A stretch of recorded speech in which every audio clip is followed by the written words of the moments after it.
So this is Nexus Division. We have Match Ready versus Beef Boys. This is the first week, first match. They may have played each other before in the past, but in this season, this is obviously they haven't faced each other yet. So everything is brand new. Not a lot of scouting to do unless you look at previous seasons. I've seen some of these players before, but some of them are new to me, so I don't know how established these teams are.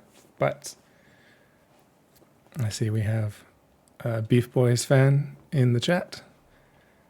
I will try to look at chat from now and then, but it's on a monitor to my right, so I don't look over there while the game is going very much. If something's wrong, please write it down. I'll see it eventually, I promise.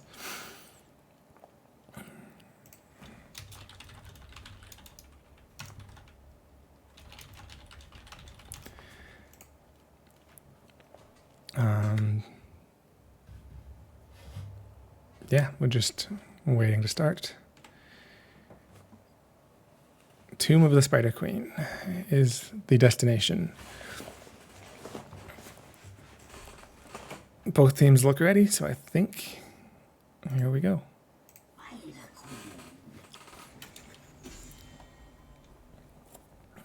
Beef Boys get the first choice for bans. It was interesting that Match Ready. Ooh, apparently we're not quite ready yet. Some technical difficulty happened. I just was going to say it's interesting that Match Ready didn't take first pick because of, in Storm League at least, the prevalence of certain heroes being banned. But maybe they have a plan for the map specifically that doesn't rely on needing to get that first pick. Or maybe they prefer to last pick to counter. Both viable strategies.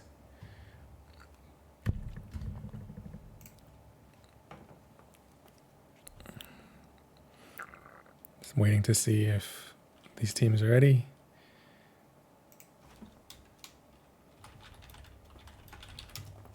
And then we'll go again.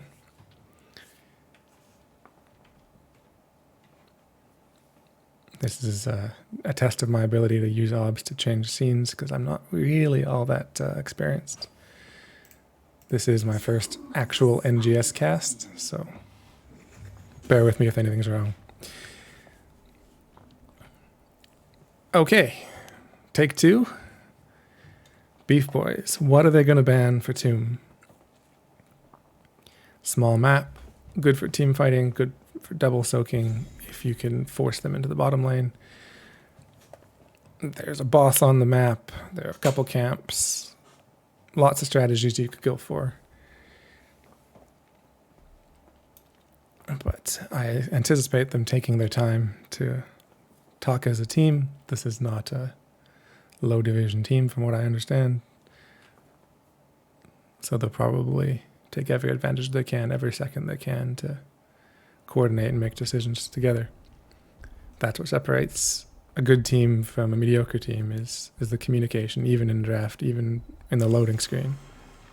Junkrat, I support this. He is the most annoying, especially when he got that talent to make it so that his traps don't trigger off of minions. The only way to get rid of them is to walk into them, and then you're in a world of trouble. So definitely an annoying hero, definitely a popular hero. So I can see taking him off the map. On the other side, we have Match Ready, and they are looking to ban dun dun dun Hugger. Free camp clear, easy escapes, and also an annoying hero. Not, he's not gonna win the game by himself most of the time, but he's definitely gonna, tick you off, get in your face, and get back out again. It's also possible they have a solo laner in mind that doesn't like him. No Zagara bans yet, which is interesting. Stitch is a very popular tank nowadays with his hook talents and everything. Recently reworked. No one likes him anymore. He can definitely mess up your plans if he lands a hook. And if he misses a hook, well, that's just a few seconds where nothing happens for his team. But if he does land that hook, it's a big deal. So definitely easier to just to not have to face him. And it's Cigar? It's Cigar. Has to be. She has Banelings that are ridiculous. They got basically reduced the cooldown by half and doubled their damage. And that's fair and balanced, you know. Vala picked up. Common first pick if she's up. Stukov, very, very popular healer these days. Sometimes even a main tank with his reactive ballistospores. Orphea, she can be strong if she's not crowd controlled. So in a coordinated team with a tank and peeling for her, she's definitely a good hero. And I was going to say we have the blondes coming in, but I'm not sure. I guess Johanna's kind of blonde. Anduin and Johanna for Beef Boys. Johanna definitely beefy, Anduin not so much. Actually, Vala not so much. On Vala and Joe, not boys. So don't live up to their name. I expected an ETC in every game, but you can't always get what you want. And we got bans. Match Ready is going to ban Diva. She can have a lot of sustain. She can have a lot of disruption. If you're looking to land a wombo or something, she can get right in your face and cancel it. And Valir. Not a common ban, unless you know that they're going to play it. But when it is played and played well, Valir can be super annoying too. So I see a lot of annoying heroes being banned out. Maiev and Sonya. Sonya, you know, solid offlaner pretty much all the time. And Maiev, when played well, she can change games. Of the 6 heroes picked, 4 are girls, and 1 is a mutant. So definitely seeing the girl power coming out tonight.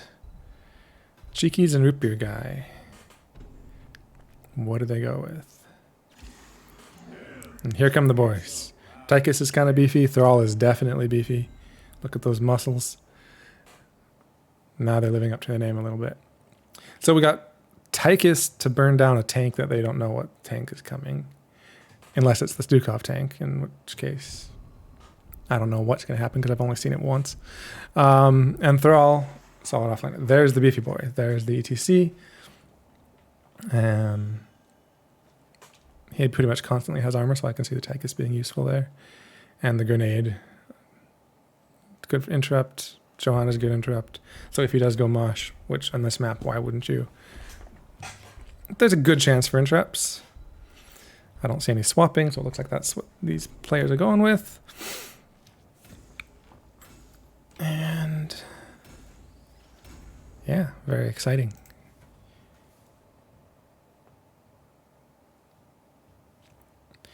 I see someone in chat mentioning that there was a weird ban. I'm on a 45-second delay, so I don't know which ban they were talking about. But any of these heroes in the hands of someone who's really strong with them can do well.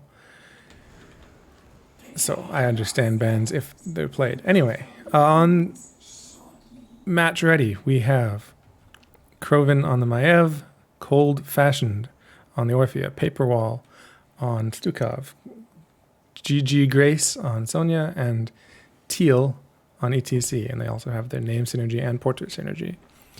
4 Beef Boys, Iox on Anduin, Cheekies on Thrall. I can't even see who's Heart on Vala, Legacy on Johanna, and Root Beer Guy on Tychus.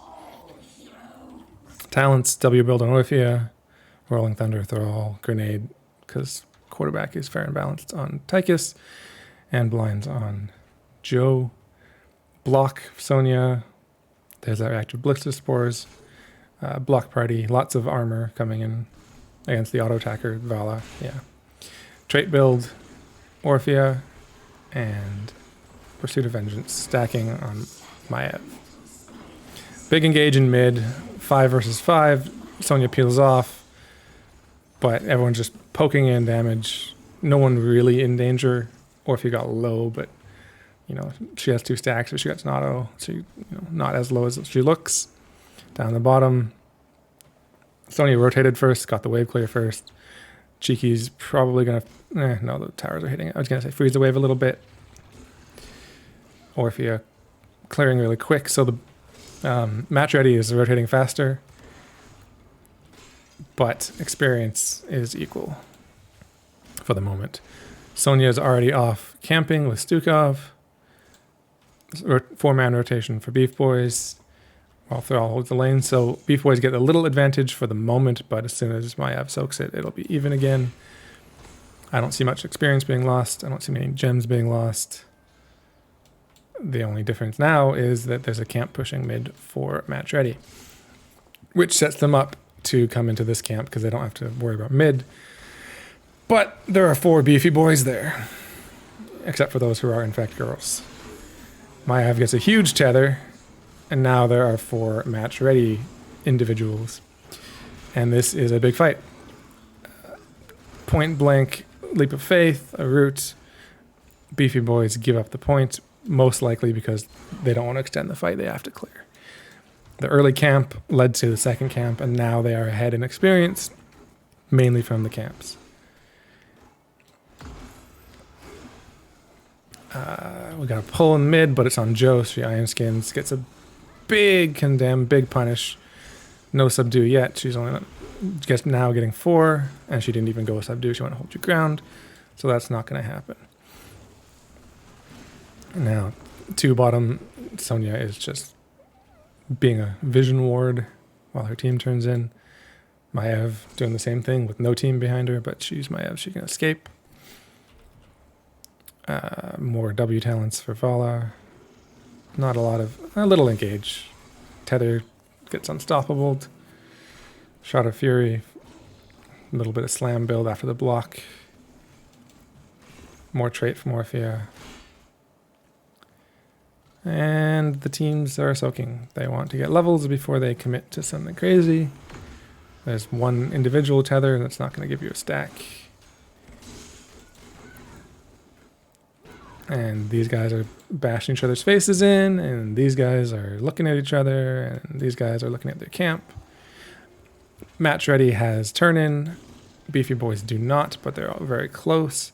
But Match Ready is finalizing the turn-in. Beefy Boys is not interrupting. They have a camp to defend. First Web Weaver's at 3.5 minutes. Not likely to do too much, but... we'll have to wait and see.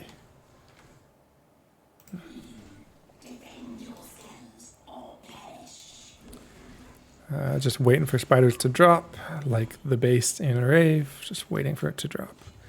I've never used that before. I don't know where it came from. Don't judge me. Okay, big invade on, not invade, but format rotation, 4 versus 2 for a second, but no advantage taken. That would have been subdue if she'd taken it. Feels bad. Subdue is amazing. But obviously Joe has a plan. So top gets defended, bottom wall gets taken, mid wall gets taken. Cheeky's doing what he can. And there's, you know, poke damage coming out, no kills. A few stacks for Maiev, big silence onto Legacy, but no big follow-up. So they lost a gate, a wall, and a wall. Pretty much what you expect from the first Web Weavers. Not a lot of it's damage, but it's not going to win the game. That's a big gank if Thrall rotates bad. But obviously he's not going to rotate till he's cleared stuff, so that they're just, you know, hanging out in the bush. Something about a bird in the hand and then bird in the bush. I don't know who's the bird and who's in the hand, but almost attempted a turn in, but they saw the team there. Dangerous. Legacy wants to get those gems off so they can then ward for their team to do more. But these teams are just sort of looking at each other. One team's always in the bush, so they're not really looking at each other. They're looking near each other, which I guess gives us an opportunity to look at talents again. Desperate Prayer, Hot Pursuit, Movement Speed, Unsocial Wrath, Relentless Soldier, Sins Exposed versus Poison Spear. I don't see that too often, but I don't play Sonya too often either. Going into station, Pinball Wizard. Interesting. It's a good way to anti-synergize with your team, landing skill shots when you knock them away after you stun them. More Chomp Chomp on the Orphea, and Ruthless Spirit. Nothing happening. These teams want 10. They don't want it to be risky. Can't really blame them. You don't want to die here. No one's died yet. No one wants to be first blood. Orphea is clearing bot, so it's a 5 versus 4. Well, 3 with Stukov way back there. But again, nothing really happening. Orphea's back, 5 versus 5 in the mid. So they both want to get to 10 first. Looks like Match Ready's going to do that. And I anticipate Beefy Boys just backing up for a few moments. Actually, they sneak a cheeky turn in. Cheeky to being cheeky, not surprising. And, ooh, big slide onto Vala. Vala is in trouble. Here comes the Maiev, gets the tether, and there she goes. First blood, and, oh, I was going to say they are turn in, but Beefy Boys got turn in. Vala will be up in 10 seconds. It takes a while for the spiders to charge up, so she won't be too far behind for the push. If you're going to die doing it there and then not here, dying now would suck. Which, I mean, Legacy, stay safe. But, yeah, here she comes. She's a little behind, but that's just going to be a little bit of free clear on the mid spider, but not too much. Still first blood. You were bragging rights. Here comes Earthquake. Here comes Cage, Light Bomb. We've got Orphea's ult. We've got Odin. Everyone pushing R. Orphea dies. That's a lot of fanfare for something happening, but not a lot. 1 kill, evens it up. Wall mid goes down. Bottom, Sonya clears. Wall doesn't even go. Top wall gone. But they might push down this keep.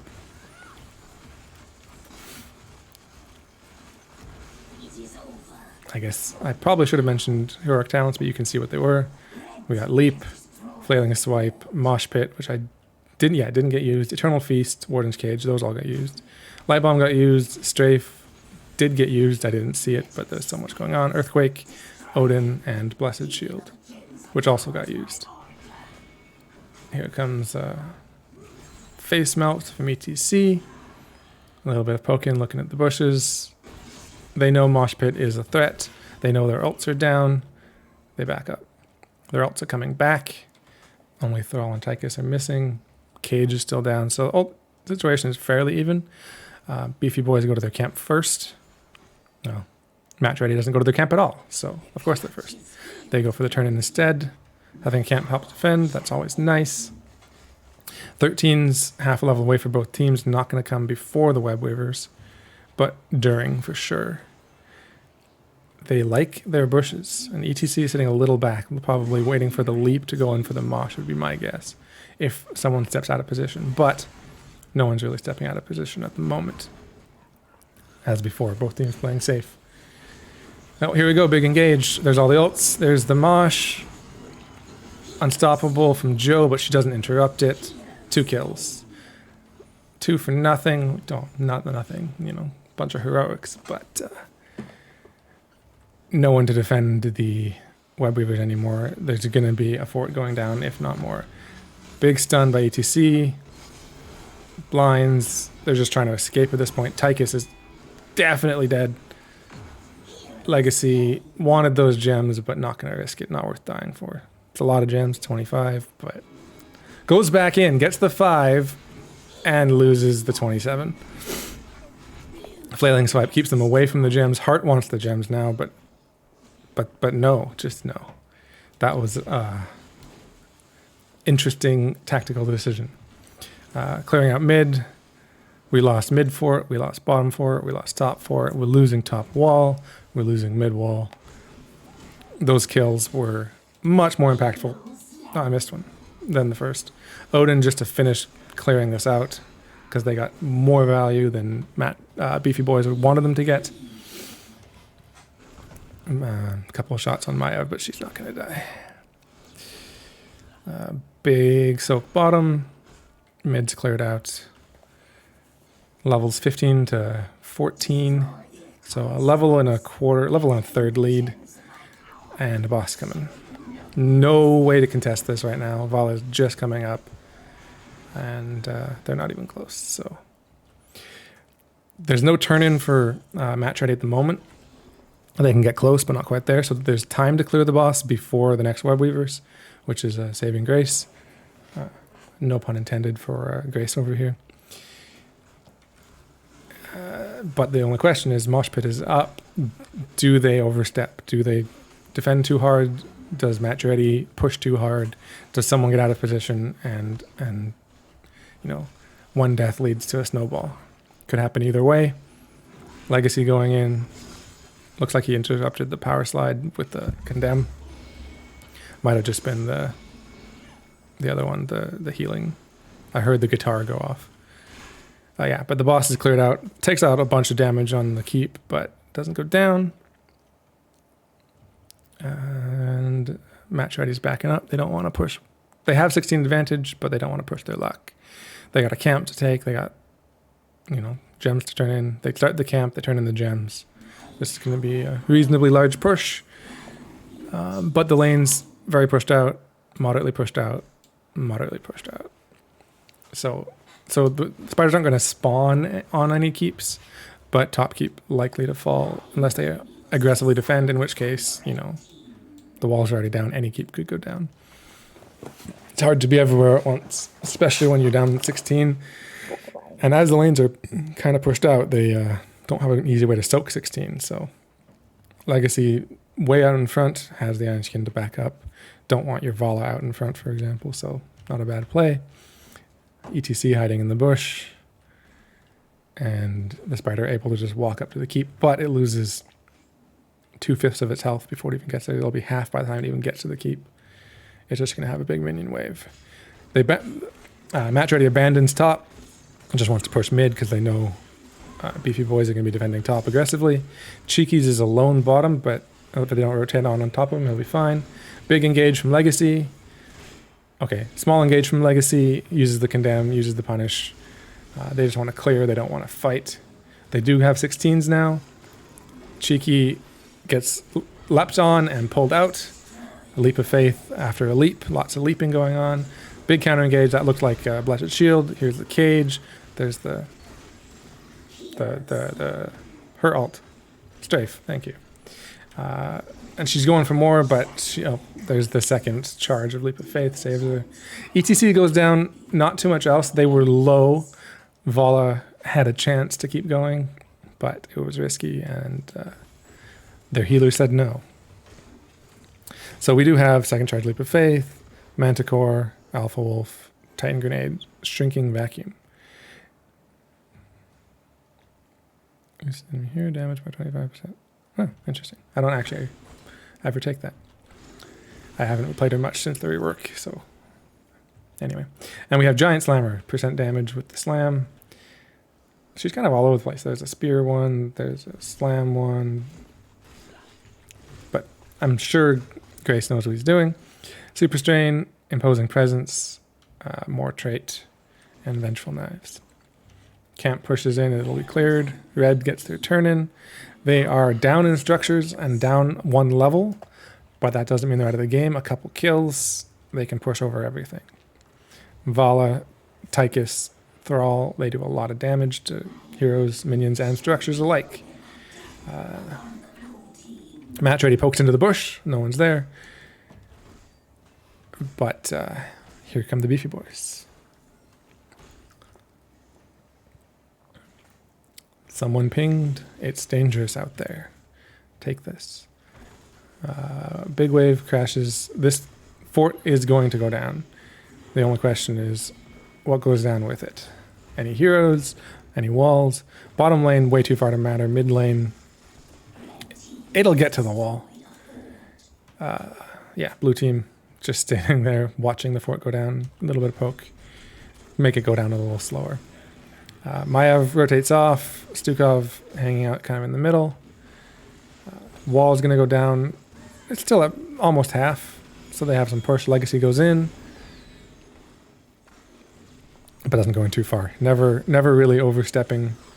You don't want to die here. Match ready is almost at 20. Spider's gone. Wave bottom, but red's not going to get there in time to push, I don't think. Wall half gone in mid. Root beer taking an interesting rotation. 10 seconds on this camp. Both teams look to be looking at it, but Beefy Boys, they look all over the place.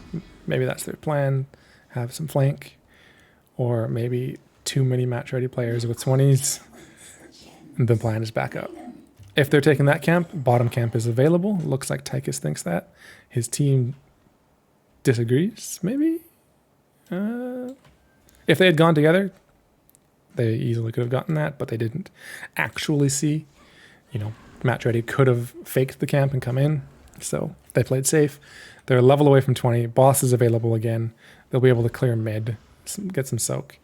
I'm not sure if they showed. It looked like they showed on that minion wave. Nope, they're not going to let it go. They're going in. Boss is at half. Here comes Legacy. He walks in. Match ready backs off. No ults yet. There's Iron Skin. There's Condemn. Legacy was so deep all by herself. And there's the leap with the cage. And there's the Orphea. There's the other cage. We have 1 kill for Beefy Boys. And 1 kill. Nope. Yes. Cheekies goes down. 1 for 1. And they're still down 20. So that's a good trade.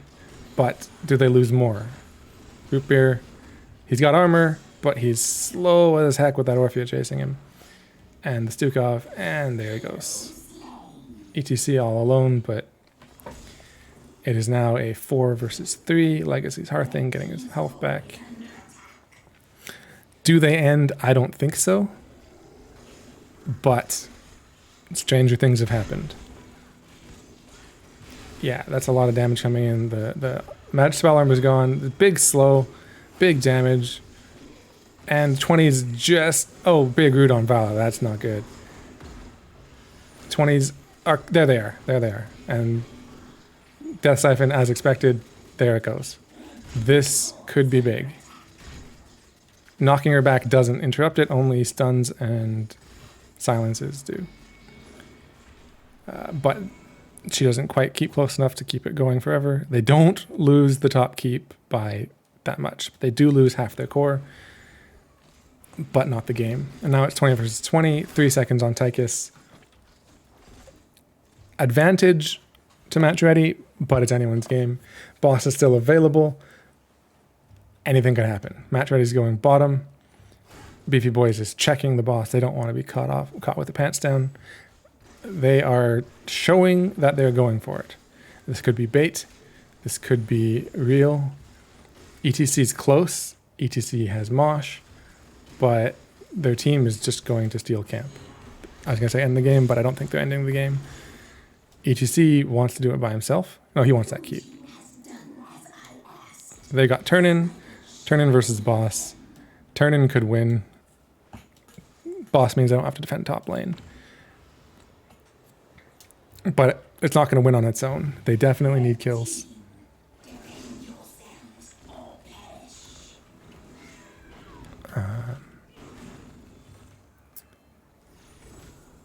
Sorry, someone in chat mentioned something that I can't fix right now. Here comes the camp. It's dead. Here comes the spider. Blue is...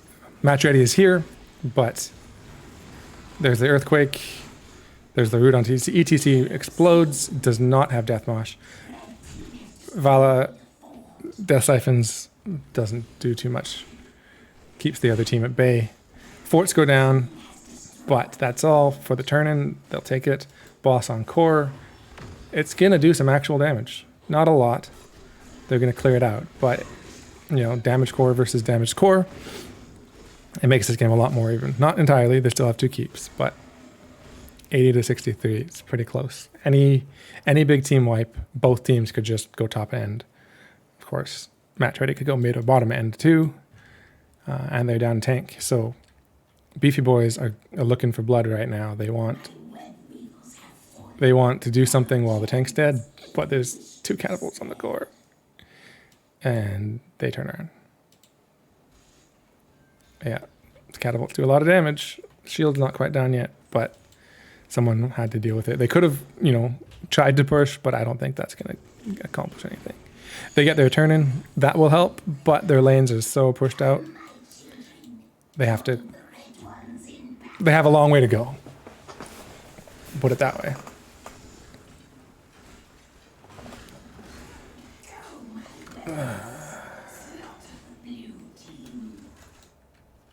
Let's see. Obviously, Match Ready is going to wait. They're going to defend at their wall. Defending out in the middle of nowhere seems like a bad idea when you can have the help of your structures. So we have a little bit of a lull here. A little bit of poke. Yeah. Top and bottom aren't interesting. Mid is where all the fun is going to be. Here comes Odin. Legacy is right up against the wall, but that's their tank. No one wants to go in. Grace spears in, gets some rage. On the bottom, we have a flanking Maev, gets chased away by a Thrall. Always good to prevent that from going on your back line. Big condemn, punished onto Grace and Mr. Teal. MR Teal, Match Ready, not Mr. Sorry. The wall's gone. They're getting some damage, but here comes Cage. There comes the leap with another Cage. Here comes everything. That's Light Bomb, that's Odin, Eternal Feast, but Orphea the first to die again. Death Siphon getting value. Everyone's low for Match Ready. 5 people on core. Match Ready's healing this game. Mosh is here on 1 and then 1. It helps, it interrupts, but is it enough? I don't know yet. Blue is low, core is low, red's half health. Just trying to shove him off. No. First game goes to Beefy Boys. Well played. That was a very close game. That could have gone either way at the end. Actually, could have gone either way the entire time. There's back and forth. There was advantages taken and lost.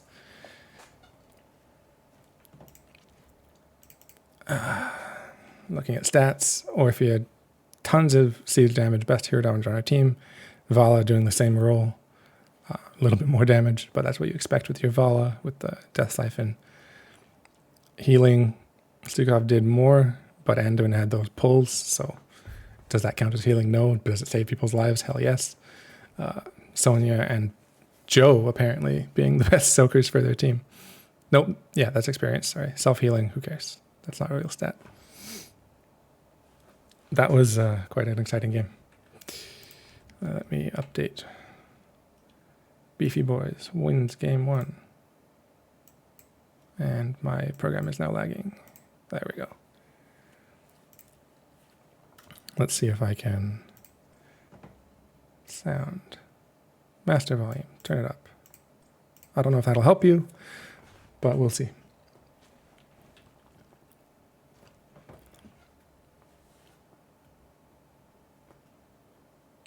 It looks like we're going to Volskaya.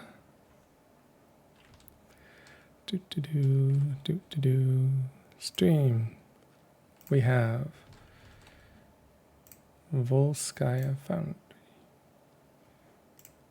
And Team 2 has first pick at the moment, so I'm assuming that Match already picked it.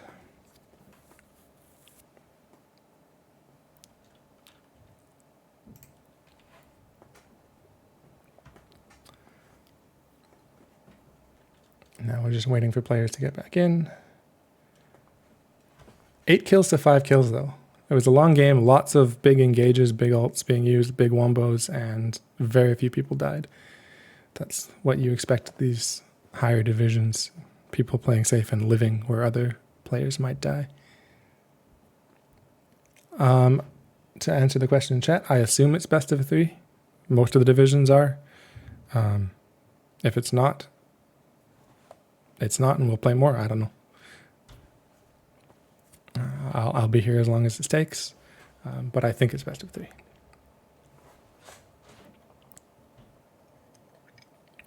And as you saw, I did turn up the game volume, so if that comes through on stream better, let me know. I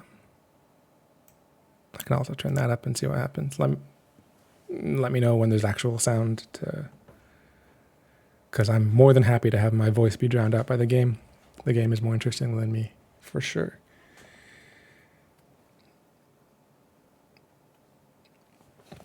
So, game 2, Matt Ready versus Beef Boys. I almost said Beastie Boys. I don't think that's what their intention was. Obviously, casters are unbiased, but we want game 3, so we're secretly cheering for Matt Ready. Although they had a really good showing game 1, so I don't think we need to cheer for them. We can just wish both teams good luck. And actually, no, not even luck. I don't want them to have luck. I want them to be entertaining. Play well and be entertaining. Yeah. As the rest of people in chat are saying, yeah, Storm divisions are a little more exciting with best of 5s, but everyone else is best of 3. Someone was saying best of 99, and I don't have the time for that because I woke up early today. I would do it, but I'd fall asleep halfway through.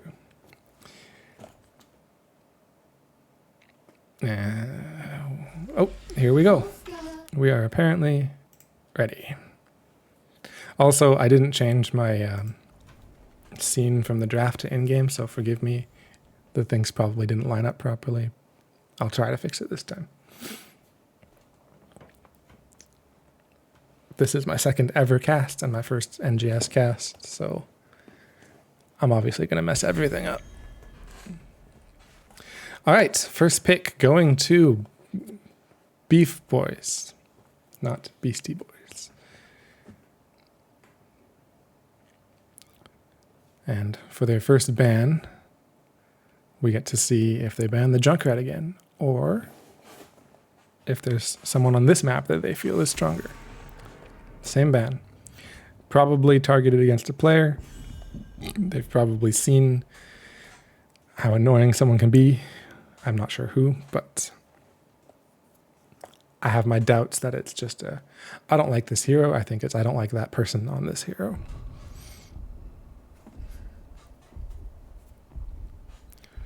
Okay, so 99 games would not be an entire week because it's best of 99, and if one team wins 45, it's only 45 games.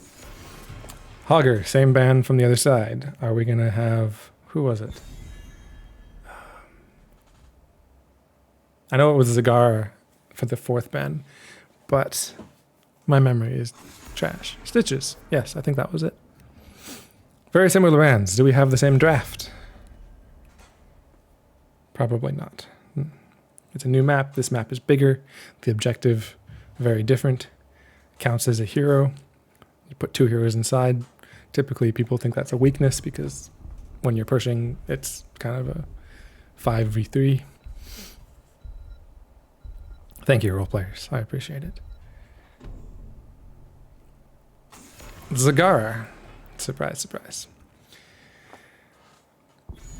Just increase the cooldown on the banelings again and to compensate for the 2 banelings per charge, and it's fine. It's balanced. Just fix it. All right, first pick. This is the more exciting part. Do we get the same team because it worked, or do we get a new team for a new map? Vala.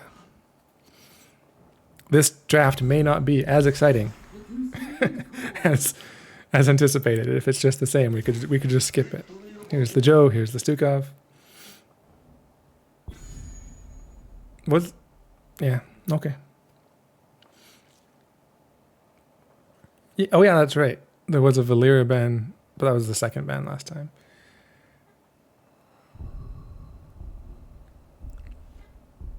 No, wait, Joe's on the other team. Sorry, it was ETC last time, so it is different. It's not gonna be the same. Malfurion, Mephisto. Now it's very different.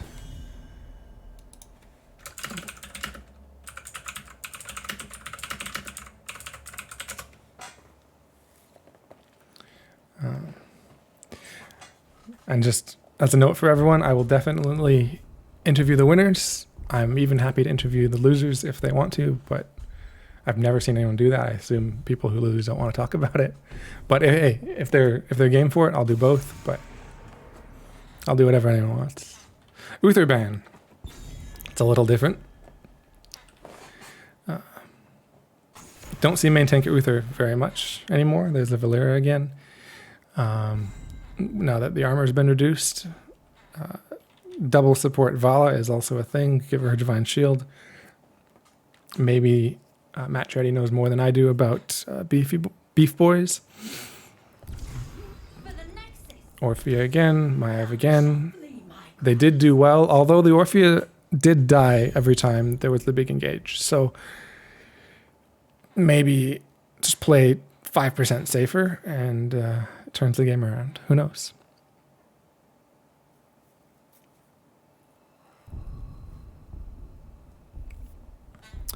Who do we have to finish up Beef Boys? Diablo and Gazlo. Solid characters, got no problems with them. I've seen Diablo's solo entire teams before. I don't anticipate that happening, but it's happened. I've seen Gazlo win solo lane hard. I've seen Gazlo lose solo lane hard, so it all comes down to the players. Hero picks are fine and all, counter picks are fine and all, but if they know their character better than you know yours, even if you quote unquote counter them, you can still lose. Grace on the Sonya, not too surprising. I don't think it has too many issues with the Gazlo, just avoid the bombs. I don't anticipate anyone swapping, and even if they did, I wouldn't really know who's good on what, so here's their opportunity if they want it. But yeah, we're going to load into game number 2, Volskaya Foundry. And I'm going to change it to the in-game draft so that the names and things actually line up properly. Because they made these things for a reason. May as well use them. I don't know everyone's rank. What I saw in the lobby, Match Ready looked like a bunch of diamond players, but the other Beef Boys were showing their account level, so I didn't actually look at their ranks. But they're probably similar, obviously. Grace on Sonya, Teal on Joe, Cold Fashioned on Orphea, Kroven on Maev, and Paper Wall on Stukov. Versus Root Beer Guy on Mephisto, one of my favorite heroes. Heart on Vala, Iox on Malfurion, Cheekies being Cheeky on Gazlo, and Legacy on Diablo, playing one of those old school legacy heroes. Diablo's been here forever, as far as I'm aware. I'm not sure if he was actually in the beta or not, or the alpha, but I think he was. It's been a long time. All right, talents. We got W build on Mephisto, W build on Vala, Soul Shield, Rocket Boots, and obviously if you're going Malfurion, you're going Emerald Dreams because it's so broken. More blocking, Laws of Hope. We've switched the Orphea builds. This is not trait build this time. And we've switched Maev builds, but we're still with Reactive Blissful Spores. So, same heroes, new style. Could be interesting. Bottom lane, same 2 players, but no Thrall, it's Gazlo. Top lane, Vala getting a couple stacks. Diablo getting a couple souls. You know, soaking lanes. Match Ready has an advantage of a few seconds, and they take it to go get their camp. Vala starts their camp a couple seconds behind, but who clears it first? Obviously, the one who started first. But I don't think there's time to invade, so functionally it's the same. Once the position comes up, Match Ready can rotate off a little sooner, but if they rotate off, then Beef Boys has time to rotate off as well, and it all comes out the same. More soaking. They're taking this camp early. I wonder if they're going to hold off camping it. We'll see soon. There's double tether, but we're not stacking this time. 4 versus 2. Diablo doesn't make it out. They do... Well, they stopped fighting it. I don't know if they're holding it. But that gives Match Ready the healing camp. They cap it right away. They're not going to save it for objective. It's up in 3 minutes. Objective's up in 20 seconds. Objective, excuse me, could last that long that they get another one, but it's not likely. But for the moment, they are pushing a little bit harder, but they're down a third of a level. Nothing really going on, nothing to look at. A few more talents. Spite, Arsenal, Sacrificial Soul, Rocket Socket, because he needs more toy robot jokes. Versus Hurricane, Hold Your Ground, Chaotic Assault, Sudden Vengeance, Biotic Armor. Getting some tethers on Maev. The root comes out. Joanna walks right over it because she does that. No real damage. Beef Boys camp is cleared, but you know, Match Ready's going to rotate out and the Beef Boys are going to clear their camp, so no advantage here unless they chase the Joe forever and don't actually clear the camp. Gazlo, surprisingly enough, with his team clearing, is first on the point. He's obviously not going to stay there, but he gets a good 10%, delays them out of it. He could go back on to prevent any percent, but he's not going to. That would probably be suicide. A couple more tethers on Maya. She's not stacking, but she would be stacking pretty well if she were. 5 on 4, Diablo goes down. It's good damage coming out from Match Ready, but they were outnumbered. Big bomb right in the middle from Gazlo might have turned that around, but they're looking to, oh, Gazlo, no. They're waiting for you. But he sniffed it out. He's not going to die today. But they do give up their turret, and now Match Ready can take their own turret. Both teams have 7. Match Ready almost has 8. But they're going to be up 2 turrets and a healing beacon. So there's a bit of a hill to climb for Beef Boys.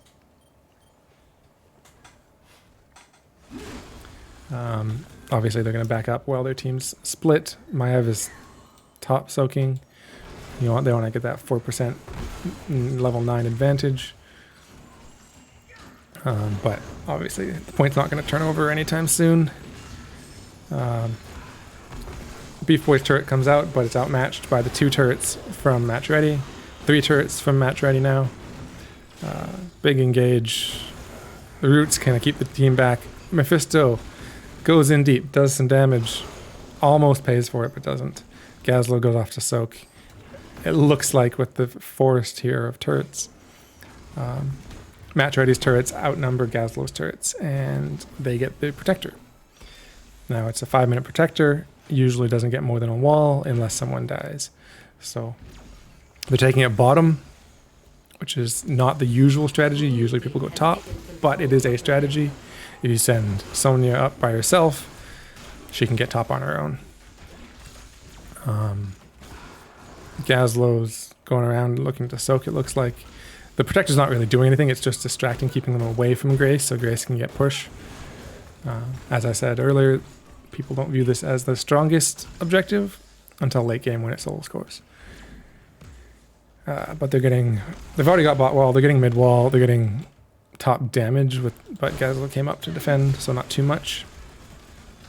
But they're opening it up a little bit, taking the advantages. Obviously, Beef Boys are not pushing during this, so Match Ready's not losing anything by doing this. Playing it safe, playing it slow. They got 10s. Why would you take any risks? Now that the protector's gone, they can maybe go for a fight. They can maybe take top healing camp. The Beef Boys rotated down. There's nobody there to rotate to. Time to take advantages for your team. For 10s, we do have Leap again. Blessed Shield, Feast, Cage, Shove. They are looking to do that Feast Cage again. This time, maybe with a few more stuns. Different stuns. I guess ETC has good stuns. That's 2 ults for 1 kill. They steal the camp. They get a kill, but there's no objective. There's no real lane pressure. So it's not a very impactful kill, but those ults will be back for the next objective anyway. So it's not like a big loss either way. Just a little bit more experience and map control for that.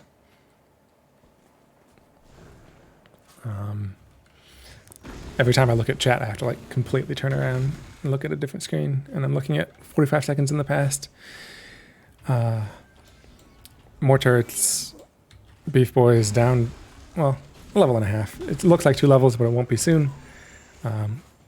Even talent here. 13's coming, so if they're going to do anything, they're going to do it now. Otherwise, they're probably just going to try and soak lanes and catch up before the objective is decided. So I anticipate both teams being a little slow. In the meantime, Durance of Hate, Strafe, Lightning Breath, Robo Goblin Tranquility. So Durance and what's Gazel's other ult called? Gravabomb is a fun combo, but they're not going for it. They're looking for a Durance into Lightning Breath, and then Robo Goblin just, I guess, not dying in the off lane. The Unstoppables. Yeah, he feels confident to do this because he can just pop that and walk out.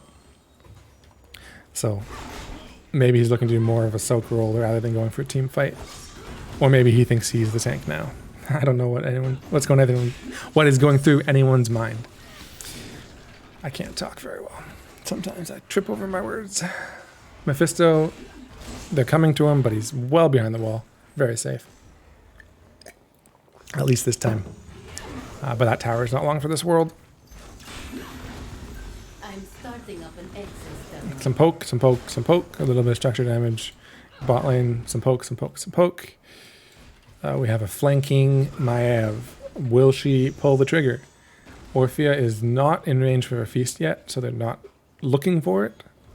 But with the rotation, Valor's right there. They could have done a tether, done a blessed shield, and tried to blow her up. It would have been risky. I would have loved to see it. I like risky moves. But 14 to 12, objectives up. They're sieging. Well goes down.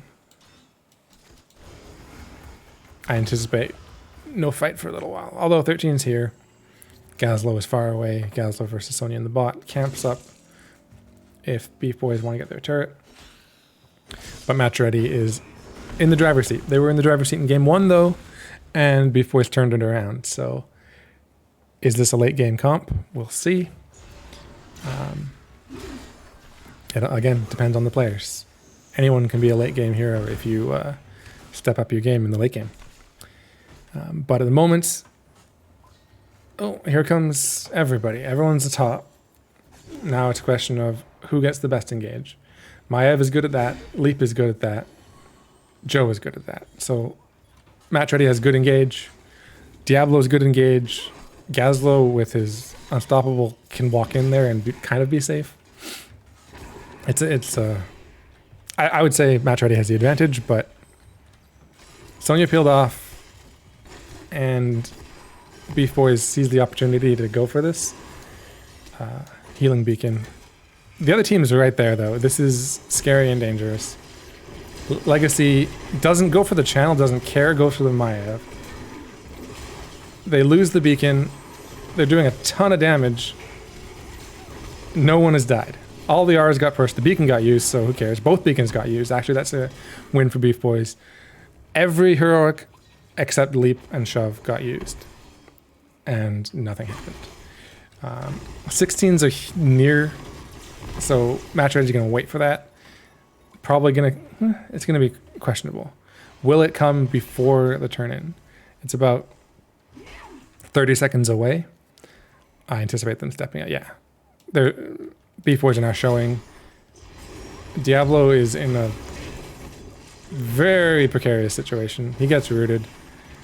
He's still, yeah, he's very dead. Not quite as safe as the Joe was in last game. Can't quite be that aggressive without the Unstoppable and without the Anduin to pull you out. So Match Ready is going to get the objective. They're doing some preliminary poke. Gazlo was doing some pushing. He got some value, but unless that goes down right now, those shields are... No, it goes. So, bottom well goes down. They're ready for the next objective, at least, if they can defend this one well. But they're down 16s. They have somewhere to go, some ways to go to catch up. But they're only going to lose their first structure now. 12 minutes into the game, that's not too bad. may lose their second just now too. But again, the Protector, most of your damage is in there.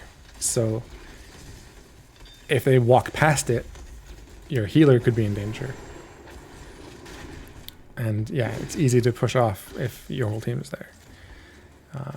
16 is almost here. 5 blues in bot versus 2. And the well goes down. Wells are even in the bot lane for the next objective. This fort, probably going down because the Beef Boys aren't there to defend it. Blue team has destroyed the fort. The question is, does anyone die? I want to look at talents again, but okay, they were fighting. Again, we have some whirlwinds and some slams and some spears. We've got spinning hammers. Chomp, chomp. Well done. Interesting. She took the 13 chomp, but not the 7.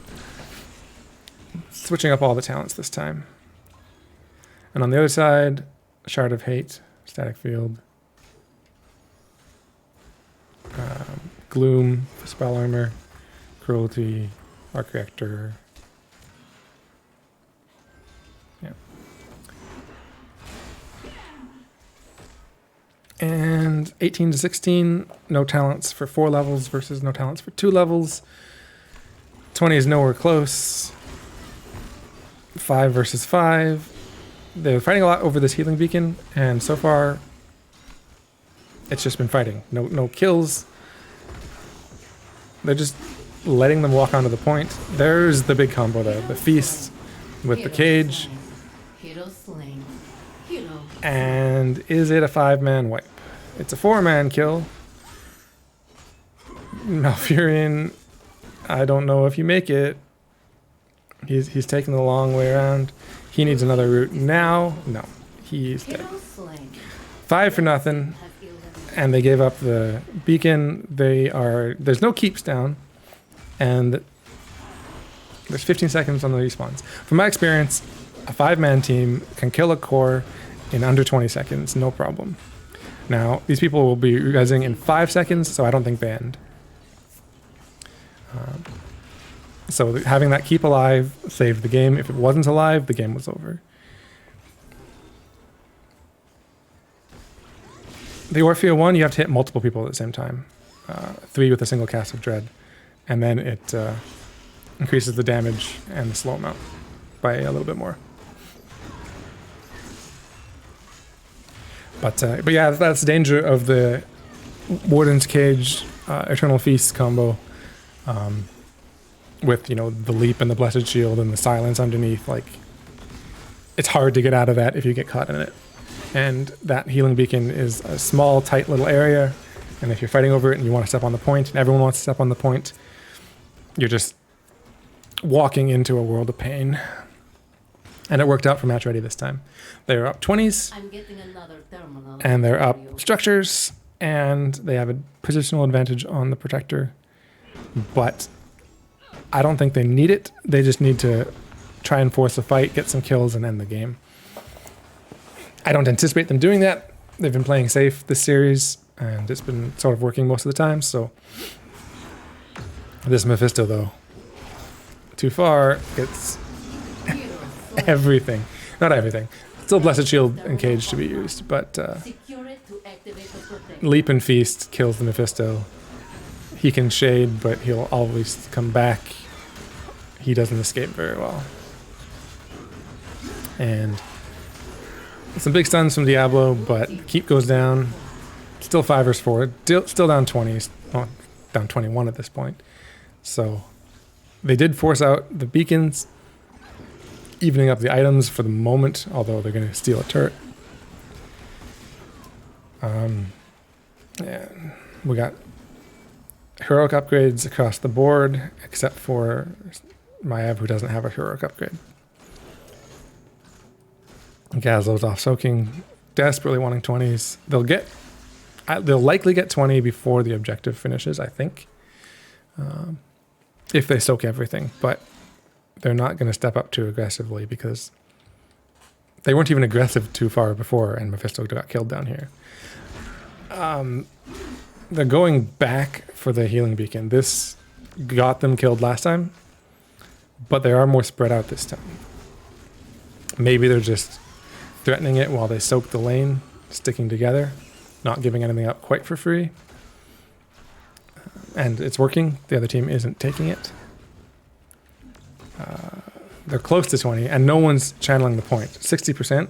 If someone had stayed down there, they'd have it by now. They're getting the beacon, but Match Ready didn't give up the objective, and they're going to get 20s. They could try and fight it, or they could give it up and defend the protector. They have 20s now. We have Mimic, Death Siphon again, Hellstorm, Bomb Toss for all those grenades, and Life Bloom for a little bit of extra burst healing.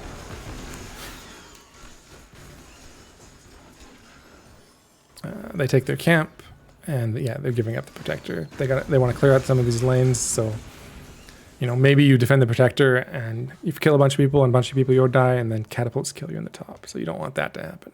So top is safe, mid is safe for the moment.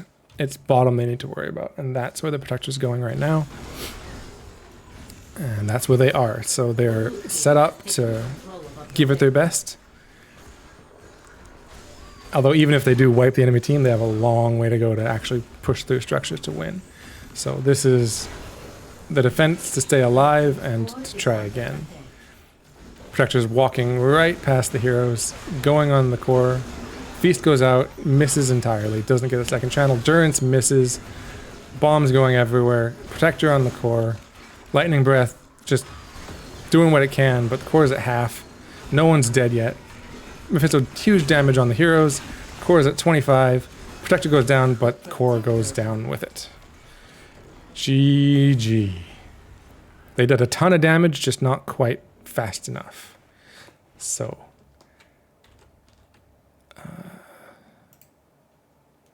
this time, Match Ready won the game. And the score is 1-1.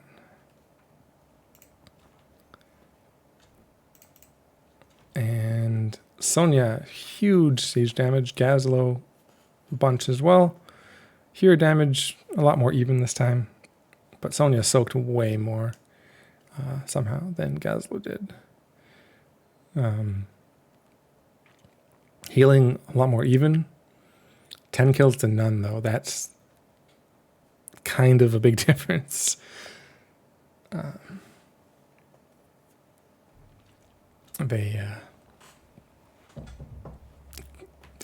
Beef Boys just couldn't quite finish what they needed to finish. A few kills, they could have gotten some pressure and mounted a comeback. But it was always Match Ready who was getting the kills, getting the combos. And yeah, I guess the Volskaya pick worked for them. And that'll take us to game 3.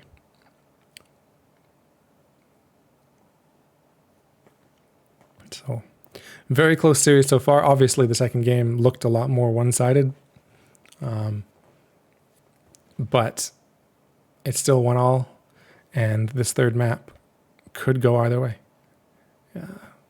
I don't favor one team over the other particularly. Both games, Match Ready had the early advantage, but we've seen that Beef Boys are very capable of turning it around. So time will tell, and I'm just waiting for the next lobby. Obviously, their teams are discussing their options, trying to decide who has map pick, who's doing what, and they may or may not let me know. I may just find out when the lobby is made.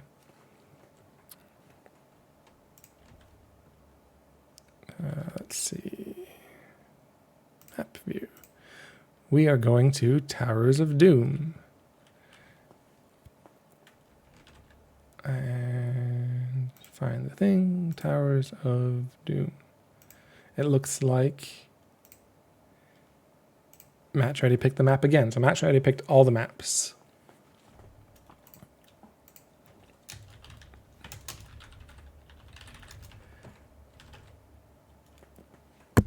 And Beef Boys gets first pick on all the maps. But both teams seem to want it that way. So, good for them. Both teams seem to get what they want. And Towers is, the stereotypical game decider. If you can have 1 point left on your core and still win, people like using it for their, final map of the series. And we'll see how it goes.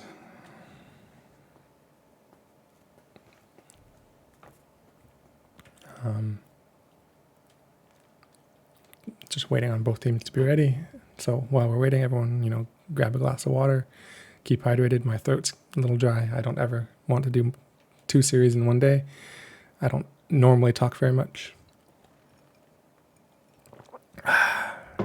Tasty water. Okay, both teams look ready. We ought to be starting any moment.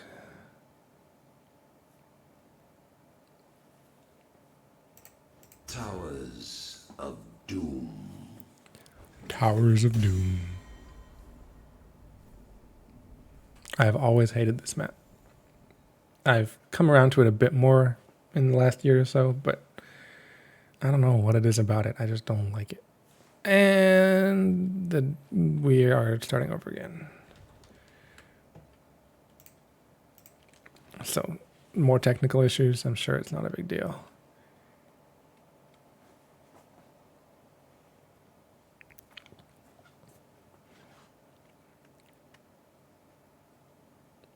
Someone dropped out of the lobby, but they are back. So we ought to be starting again. Towers of Doom. And second time's a charm, hopefully. All right, Towers of Doom, match ready versus Beef Boys. Final match. Deciding who gets the 2-1 on their first game of Season 12 of Nexus Gaming Series. Yes, I don't know. I don't know why I hate this map. I just don't like it. Maybe because my first NGS team always lost on it. And that just, sticks with you, keeps you salty. But something about it. I don't have anything particularly about it I don't like. I can't give you a reason. It's just me. Junkrat Band, again. Clearly the one trick is still there. Hogger Band, again. Clearly the good Hogger player is still there. Do we get the Stitches? Do we get the Zagara? Or do they turn it around? Do Beef Boys ban the Zagara? And no, probably not. That's the kind of crazy thing I would do just to throw the other team off. And then I'd lose. But, losing is half the fun. Winning is the other half. Hopefully everyone's having fun. Stitches. Just call me psychic. I predict Zagara. I will wager this pen I'm holding. I will give away this pen if they don't pick Zagara. It's a nice pen. It's got red ink. It glows very nice. I'm just filling time because there's nothing to talk about because we know it's Zagara. The interesting choice comes with the first pick, which we may guess is Vala. But maybe they change it up. It's Towers. Maybe they want more off lane to spread around. Maybe they want a Vikings. Maybe they want a Joe. It is different. I like different. Different means more craziness could happen. There could always be a Cho. There could always be a Phoenix. Not likely because, this is Nexus Division. It's not, Heroic or I don't know, whatever's bigger. Because those people would play Phoenix. Because Phoenix is the best. Small Phoenix blood. Stukov again. Tassadar. First time we've seen Tassadar this series. He's a strong hero that likes to root himself and get killed. So if you can protect him, he's good. If he steps out too far, he's dead. Which is, that's the way it should be.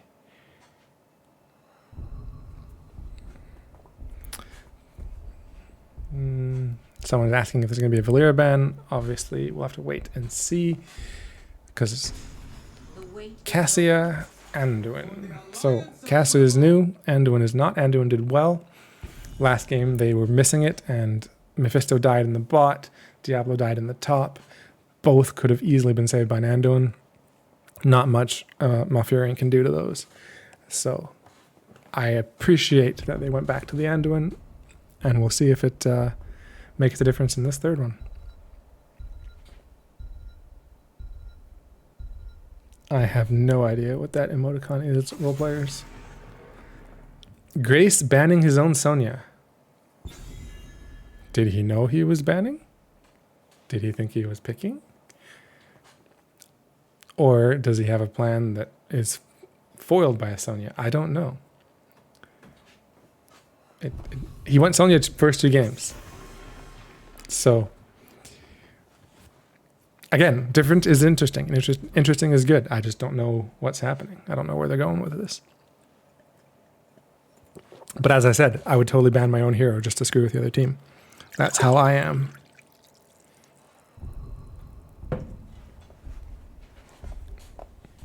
What do they do?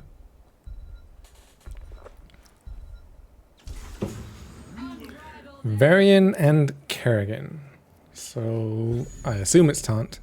Taunt into stun, into Tassadar, blowing them up, into Tassadar walling them off, into Kerrigan pulling them back. Someone could get caught for a very long time, or a very short time because they might just go pop. Countering that, we have Beef Boys with... I said that a little too late, early. Falstad and Diva. Ooh, they did ban the Diva before, so we get to see it now. And Falstad. So they got some map presence there, a little bit of global. Diva can kind of double soak. I guess she has the boosters to move, she doesn't have to mount. But I wouldn't really call her, like, give her, like, the movement advantage. But she can definitely hold a lane. Versus Grace offlaning on Malthael. He can double soak for sure. He can pick on a pale horse and move faster. He doesn't have to, but he can. People typically like to have a double soak in the bot because, you know, bot has all those camps. You can push him in. But we'll have to wait and see. It'll be an interesting one for sure. I'm just going to take it out of that for the loading screen. And if I forget to put it back, I would feel very, very bad. But I won't because I'm talking about it. And that's half the battle. Keep it in your mind. So, oh, these people load fast. Obviously, I do too. So it's just someone on my team has a really bad computer, and loading screens take like 5 minutes.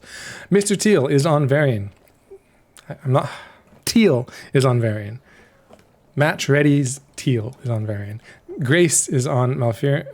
Not Mephisto, not Malfurion. This guy. 10 seconds. Malthael, my goodness. Kroven is on Tassadar. Cold Fashioned is on Kerrigan. And Paper Walls on Stukov. Legacy is on Joe. Heart is on Cassia. Rupier Guy on Falstad. Iox on Anduin. And Cheeky's being cheeky. I don't know, I like that name. On Diva. Talents. That's not on a pale horse, but I don't think it's level 1. Psi Infusion. Fury of the Storm. Stacking for Cassia. Stacking for Falstad. Interesting. Hammering has come back into favor a little bit. Lightwell. Zealous Glare for more blinds. And Full Metal. She can heal off minion waves, which will maybe help with this disdain against Malthael. See, I know names. But Malthael got there first, cleared it out. He's going to double soak a little bit faster, but the whole team's rotating up. So he can't really soak while they're doing that.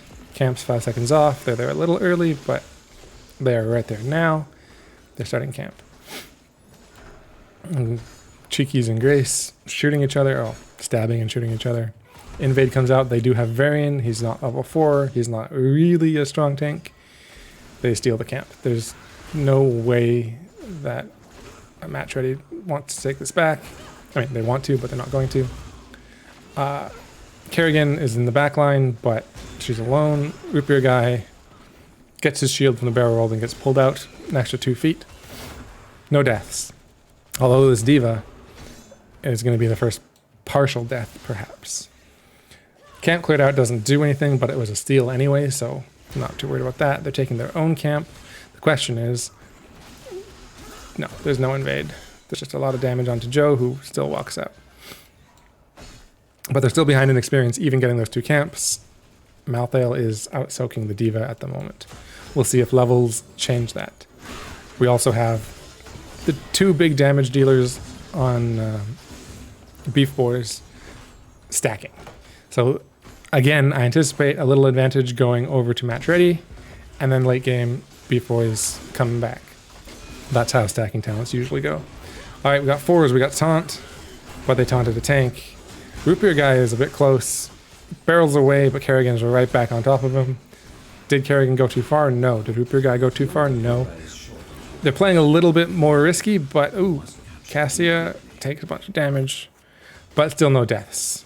Top lane, we got a fully stacked bomb. We got lanes being soaked. Experience is pretty even. No one's really rotating up to do the gank. Oh, almost got the hearth cancel, but not quite. 7 seconds. Beef Boys has a positional advantage, but Match Ready has Tassadar, which is a bunch of range. Tassadar goes in to a bush and face checks, doesn't get punished. Tops are traded out. Malthael's coming down. Diva's coming down. Malthael's fighting on a minion. 5 versus 4. Malthael's soaking. He's not going to get 7, so just some poke. Maybe their plan is to poke. Yeah, Varian's there. Bomb comes out. Kerrigan rooted in the bomb. Goodbye. Varian interrupted, yeah. Maybe their plan was to poke and get an experience advantage. But, oh no. They're doing it, though. I was going to say. You can also give it up and get the experience advantage, because, again, late game is what matters here. But at the moment, they're not giving anything up. And they're getting the advantage. They have 7s first. The other one's right behind. But now Kerrigan's back. They held it well, and there's the taunt. Malthael goes in. The channel's coming through. Doesn't finish. Ooh, big damage, big damage. Does Teal go down? No. 20 health at one point. Still, no, there he goes. 1 for 1, Cassia for tank, but Joe goes down as well. Kerrigan's low. 4 versus 3. Everyone's low. Stun misses, but Anduin's in a little lonely place. 3 kills for 1, it looks like. They got the early Kerrigan kill, but they didn't capitalize on it. They couldn't zone out. Varian was alone up here, and Tassadar was pushing down. So they chase the Tassadar, Varian comes in. If they chase the Varian, Tassadar gets the push. So they couldn't secure the channel. So that was well played by Match Ready to delay long enough. And they do have an advantage because they were soaking. Now Diva's soaking and they're not. The experience globes are shrinking. But 4 points advantage Match Ready. Experience not too different. Invade coming in at the bottom. It's 5 versus soon to be 5. I tried to zoom out further, but Match Ready gives it up.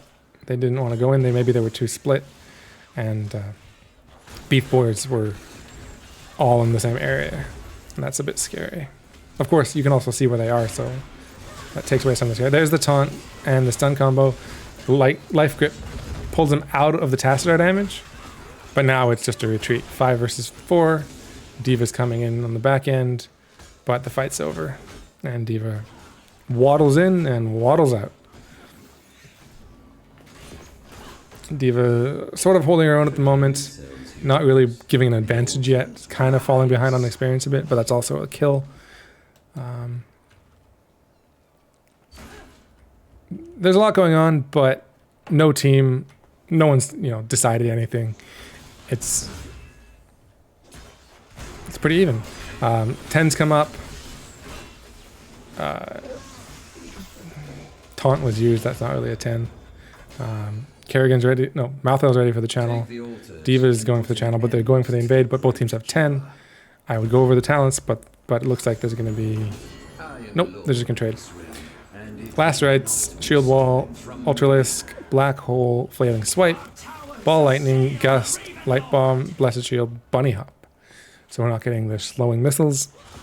We're getting the unstoppable to interrupt. I mean, Bunny Hop can interrupt things, but I'm not sure what you're going to interrupt here. Maybe it's just to stay alive and keep them still while you Light Bomb and kill them all. We'll see.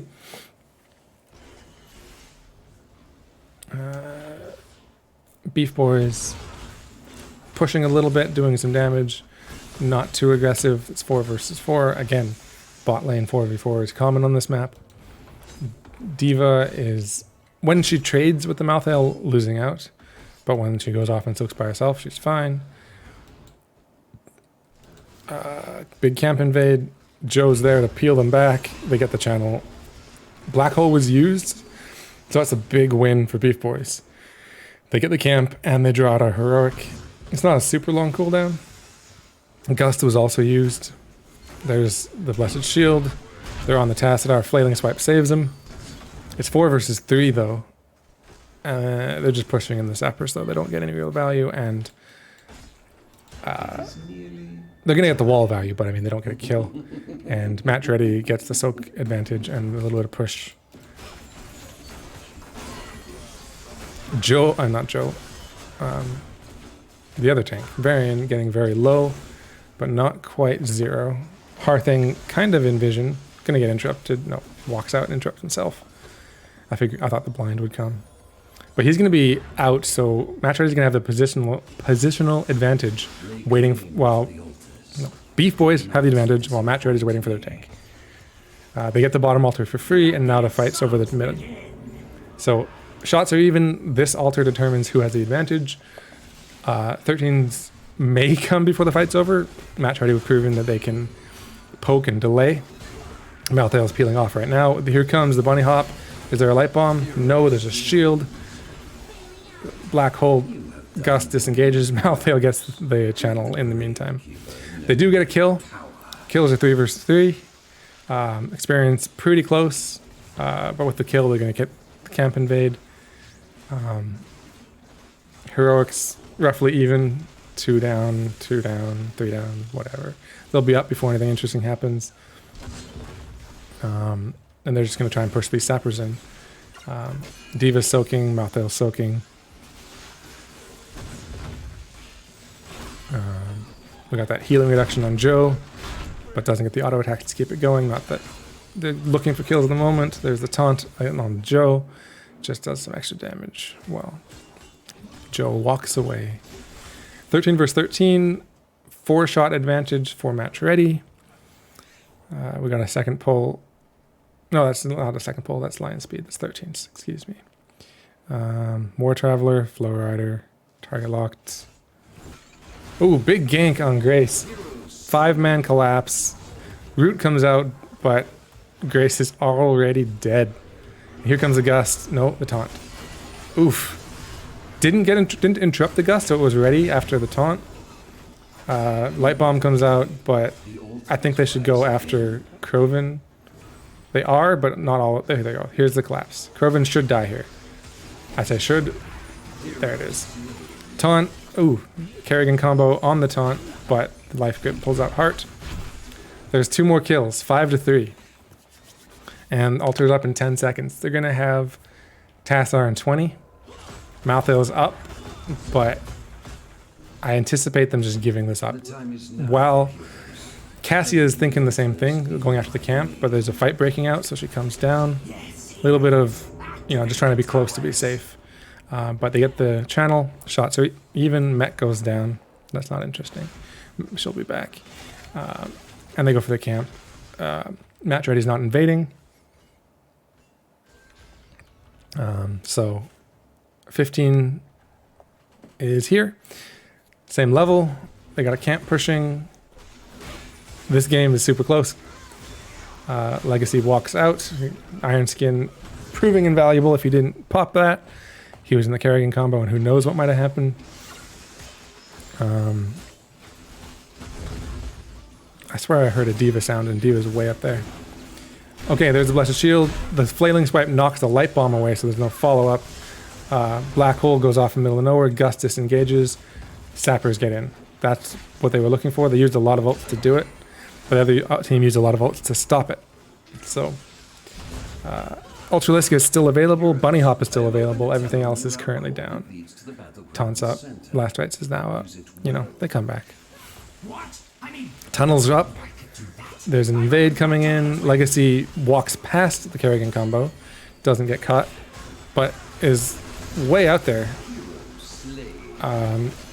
And can be, you know, the Unstoppable's there, but the body blocks. Yeah, that was oof. 2 kills, and they don't take the camp, and here come the altars. 25, 35-second timers. 3 altars up. How many does Match Ready claim? Malthus in the bottom, not contested. That one's free. Top left, probably free as well. 3 versus 3 on the top right. Question of, oh, Root Beer guy just got wrecked. Light Bomb was there. The pole was there, but Kerrigan just followed it, and the Black Hole killed the Diva. They're so low. They're so low. Took off heals the Kerrigan. Varian goes down, but they got all 3 altars and a couple more kills. No structures taken yet, though, so no map control advantage. But it's 17-16 and 24-12. Totally comebackable, if comebackable is a word. But a bit of a climb to get there.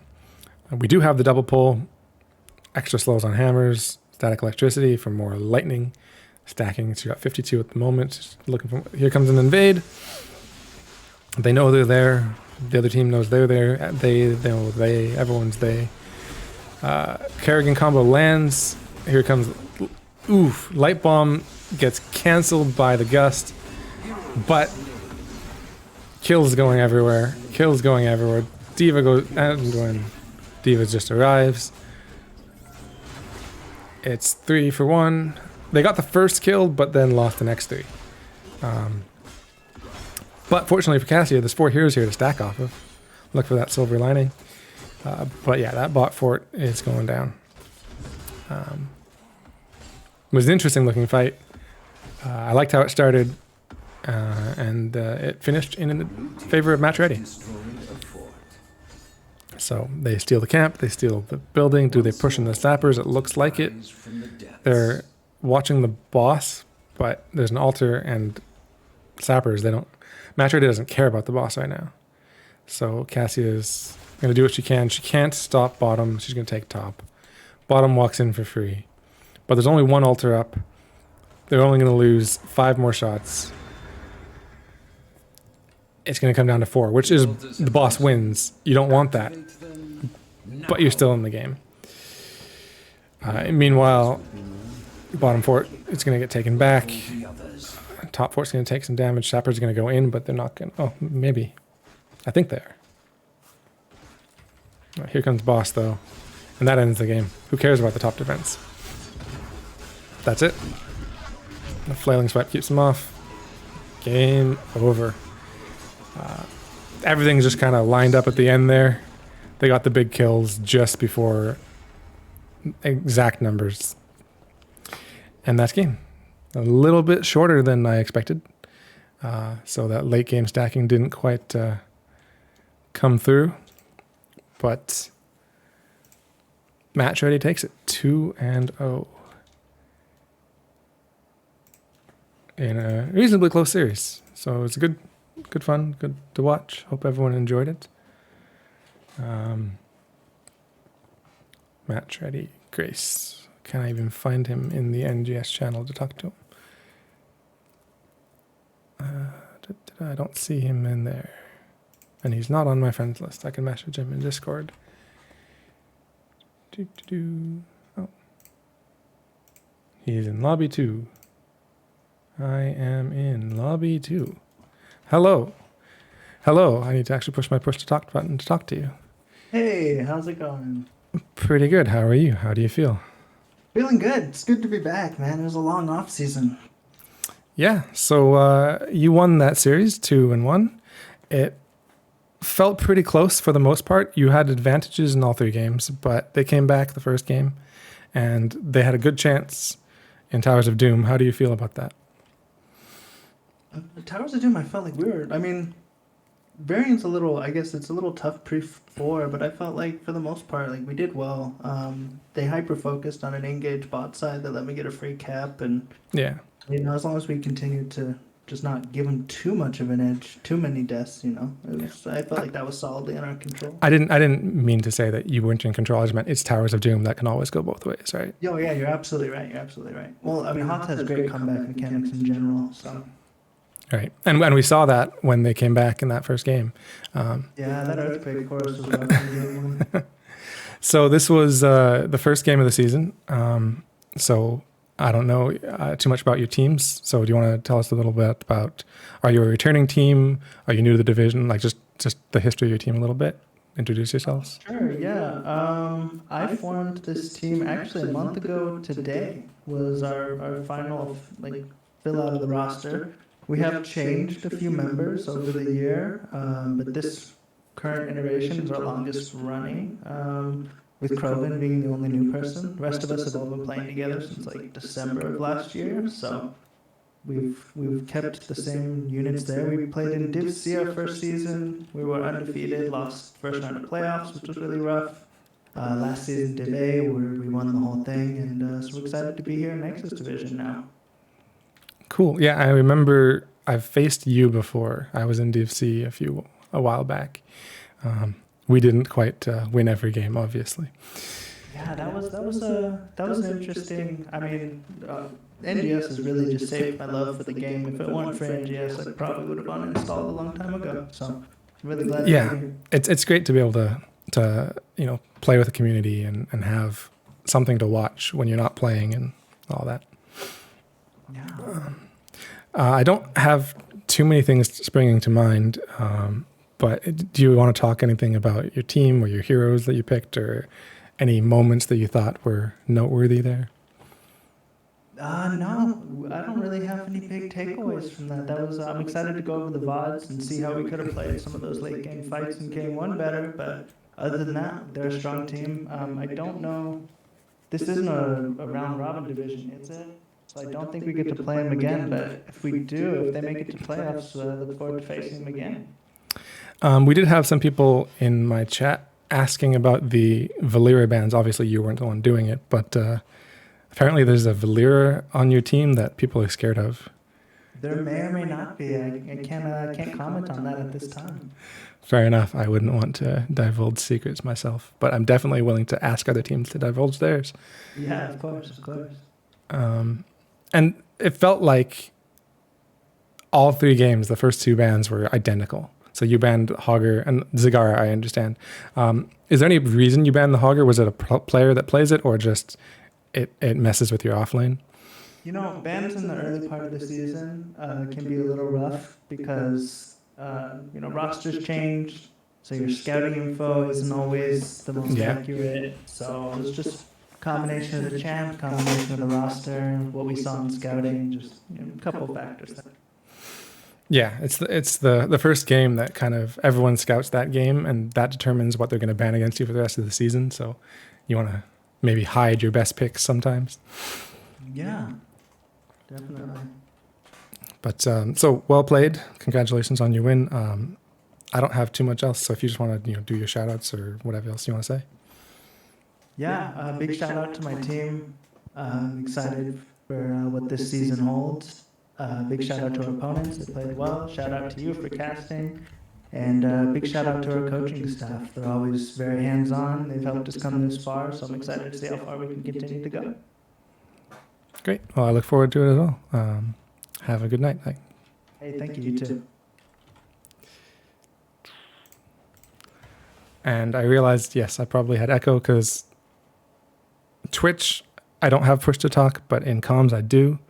So Twitch was probably hearing him talk twice. I apologize for that.